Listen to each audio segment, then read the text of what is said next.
Setiap orang memiliki pandangan hidup dan cara berpikir yang berbeda. Begitu pula dengan cara mereka menjalani hidup. Tidak semua orang bahagia meskipun kaya, dan tidak semua orang selalu bersedih ketika tidak memiliki apapun. Banyak orang yang merasa hidup mereka sangat buruk, sementara yang sesungguhnya hidup lebih buruk pun tidak merasa seperti itu. Terkadang banyak dari kita merasa hidup kita masih kurang baik dibandingkan dengan hidup orang lain. Apakah Anda juga pernah atau bahkan sering berpikir seperti ini? Jika iya, Anda harus segera membuang pemikiran seperti itu. Bersama saya, Isyana Nurdin, yang akan mengajak Anda melihat banyak hal yang belum Anda tahu tentang orang-orang yang memiliki hidup tidak lebih baik daripada Anda, namun mereka masih bisa bahagia dalam program Perjuangan Hidup.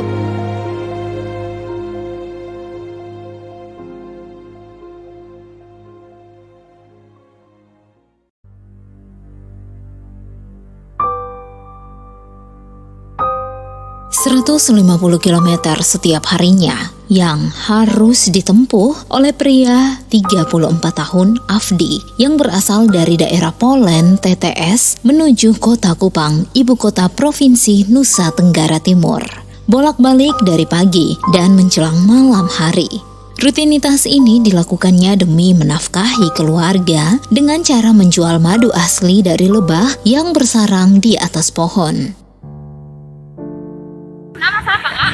Afdi, 34. Kakak tinggal di mana, Kak? Di Polen.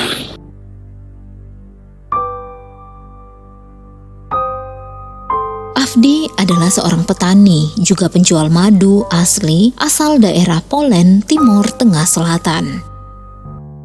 Selain bertani, jualan lagi. Jualan madu. Iya, jualan.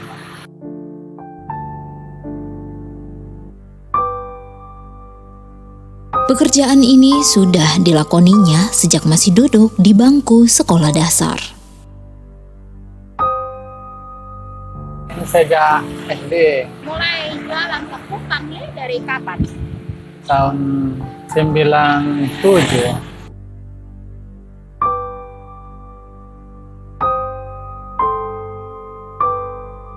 Setiap pagi hari, tepatnya pukul 6.00, Afdi sudah harus berangkat dari Polen menuju kota Kupang menggunakan bis. Bis yang ditumpanginya pun yang dikemudikan oleh saudaranya. Ya, hitung-hitung dapat mengurangi biaya perjalanannya bolak-balik Polen Kupang.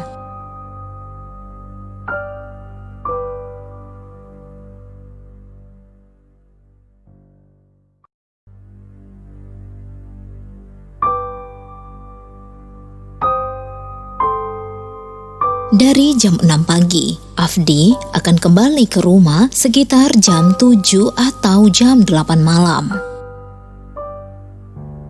Dari sana paling jam 6. Nanti baliknya jam berapa, Kak? Baliknya nanti jam 7, jam 8. Afdi pun punya keluarga yang tinggal di kota Kupang. Namun ia lebih memilih menempuh jarak 300-an kilometer bolak-balik Polen Kupang karena merasa lebih nyaman tinggal di Polen bersama sang istri daripada menumpang pada keluarga. Kalau di Kupang sih ada keluarga, Son. Ada, cuman malas nginat. Pengen bolak-balik lah sama papa, bolak-balik. Afdi dan sang istri sejauh ini belum dikaruniai anak. Kakak sudah berkeluarga atau belum? Sudah, Anak berapa? belum ada anak.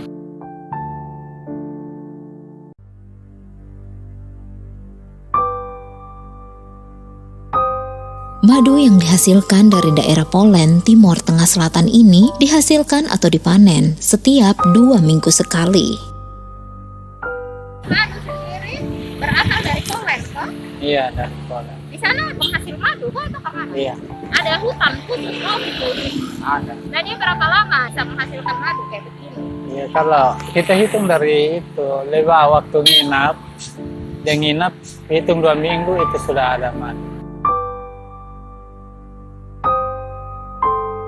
Madu dipanen malam hari. Sarangnya yang diturunkan dari atas pohon lalu diperas sari madunya dan langsung dituangkan dalam wadah berupa botol-botol bekas air mineral. Kalau ambil dengan malam-malam, bulan gelap. Gelap jadi lebahnya itu sampai. Iya, Dia itu langsung kalau waktu ambil tuh langsung peras gitu dia punya. iya. madu. Nanti kasih turun dia punya madu, baru press, isi di botol, baru datang.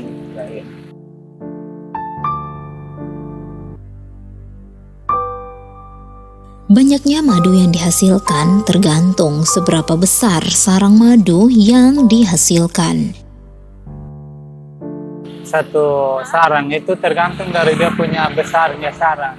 Kalau sarangnya kecil, paling 5 botol.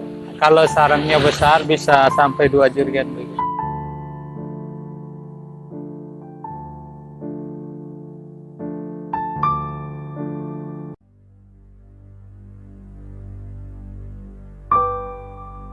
Madu-madu yang dijual oleh Afdi ini per botolnya Rp75.000 atau setara 600 ml.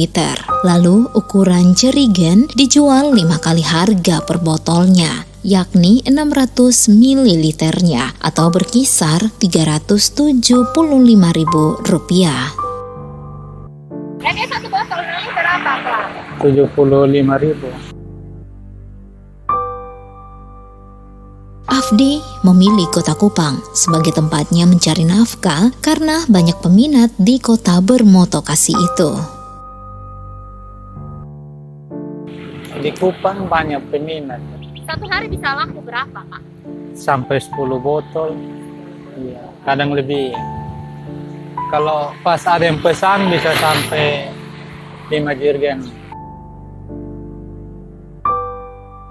Lagi pula, jika berjualan di daerah asalnya, harga madu akan lebih murah dan banyak pesaing.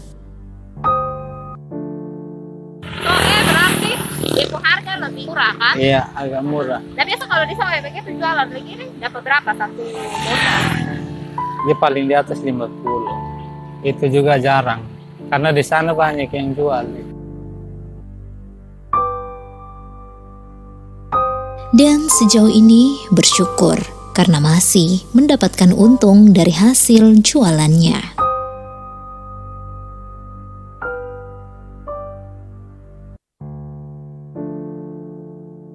Ini kan punya sendiri, jadi tetap untung.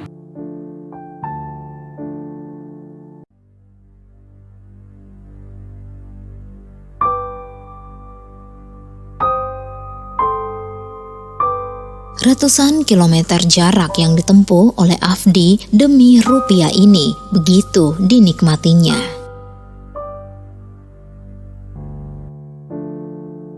Ya namanya juga cari hidup. Jadi semangat ya.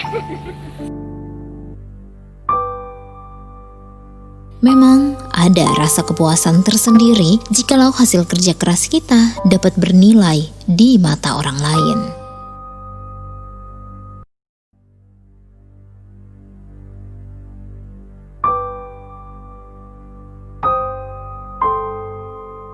Dan sampai kapankah akan berjualan madu seperti ini?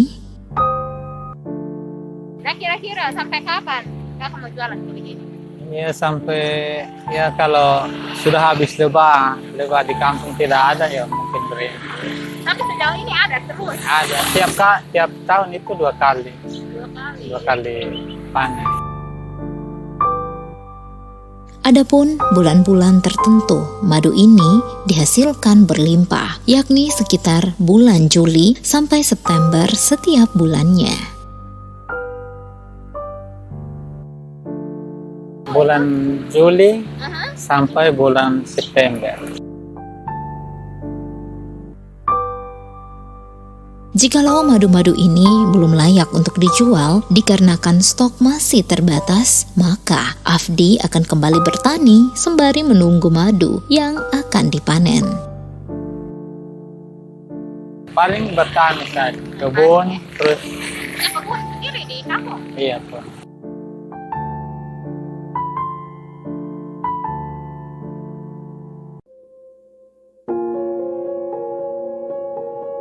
Ada banyak hal yang bisa kita pelajari dari lingkungan kita. Salah satunya adalah bagaimana kita membuat dan menikmati hidup kita untuk mencapai kebahagiaan tanpa dipatok oleh standar tertentu. Hidup Anda tidak akan bahagia seutuhnya hanya dengan materi semata, karena materi hanya akan membuat Anda terus haus akan pencapaian yang lebih. Ada banyak hal yang bisa Anda jadikan pelajaran mengenai motivasi hidup yang lebih baik tanpa harus mengikut sertakan hal-hal duniawi yang begitu fana. Mengeluh tidak akan memperbaiki keadaan, maka semangatlah buat hari ini. Jalani dengan ikhlas dan penuh rasa sabar. Terus berjuang, salam perjuangan hidup. Reporter Isyana Nurdin, videografer Elfrida Dula, sound Frankie Nusi.